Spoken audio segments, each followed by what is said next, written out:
পানিতে নেমে শ্যাওলার মতো এক ধরনের জলজ উদ্ভিদের নিচ থেকে ফল সংগ্রহ করছে চাষিরা। সেই ফল পরিষ্কার করে পলিথিনে ভরে রাখছে। এভাবেই শীত আসতে না আসতেই পানি ফল সংগ্রহে ব্যস্ত সময় পার করছেন কৃষক। অল্প খরচে লাভ বেশি হওয়ায় অনেকেই এখন বাণিজ্যিকভাবে পানি ফল চাষ করছেন। চাষিরা বলছেন পানি ফল ৩ মাস চাষ করা যায়।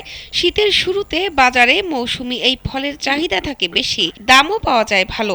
এখন ১,৬০০ থেকে ২,০০০ টাকা পর্যন্ত মন বিক্রি হচ্ছে, আর খুচরা ৫০ থেকে ৬০ টাকা কেজি দরে বিক্রি হচ্ছে। আবহাওয়া অনুকূল থাকলে ও শীতের শেষ পর্যন্ত ভালো দাম থাকলে এবার অনেক বেশি লাভ হবে তাদের।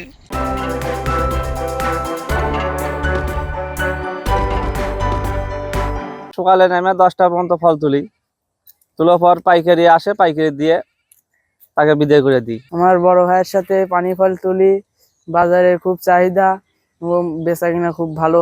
এবছর নাটোরের সিংড়া উপজেলার রামানন্দ খাজুরা ইউনিয়নের কৈগ্রাম, চৌগ্রাম, তাজপুর, শেরকোলে ৮ থেকে ১০ জন কৃষক পানি ফল চাষ করেন। এবছর তাদের পানি ফল চাষের জমির পরিমাণ প্রায় ২০ থেকে ২২ বিঘা। বিঘা প্রতি ১০,০০০ টাকা খরচ করলে ৪০,০০০ টাকা বিক্রি হয়। গেল ২ দশক ধরে কৃষকরা বাণিজ্যিকভাবে পানি ফল চাষ করে স্বাবলম্বী হয়েছেন।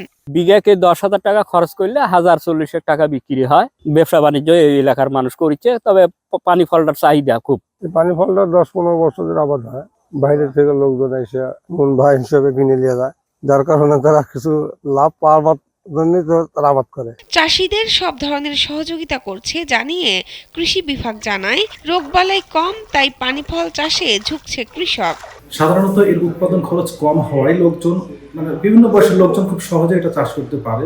যুবক, কিশোর, এছাড়া বয়স্ক কৃষক সবাই এটা খুব সহজে চাষ করতে পারে। তবে এর একটা অসুবিধা হচ্ছে, সেটা হচ্ছে এর প্রতিদিনই ফলটা হারভেস্ট করতে হয়। এটাতে একটু লেবারের খরচটা বেশি পড়ে যায়।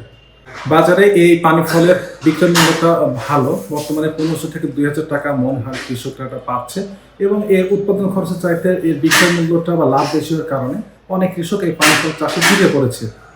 এই ব্যাপারে আমাদের কৃষি বিভাগের মাঠ পর্যায়ের যে কর্মকর্তা আছেন, তারা নিয়মিত তাদের পাশে থেকে বিভিন্ন ধরনের পরামর্শ এবং সহায়তা করে যাচ্ছে। বর্তমানে দাম ভালো থাকলেও শীতের মাঝামাঝি মধ্যস্বত্বভোগীরা সিন্ডিকেট করে চাষিদের থেকে কম দামে কিনে বেশি দামে বাজারে বিক্রি করে। স্থানীয় প্রশাসন এবার অসাধু ব্যবসায়ীদের বিরুদ্ধে ব্যবস্থা নেবে, এমনটাই চাওয়া চাষিদের। শাহনাজ পারভীন, কালবেলা।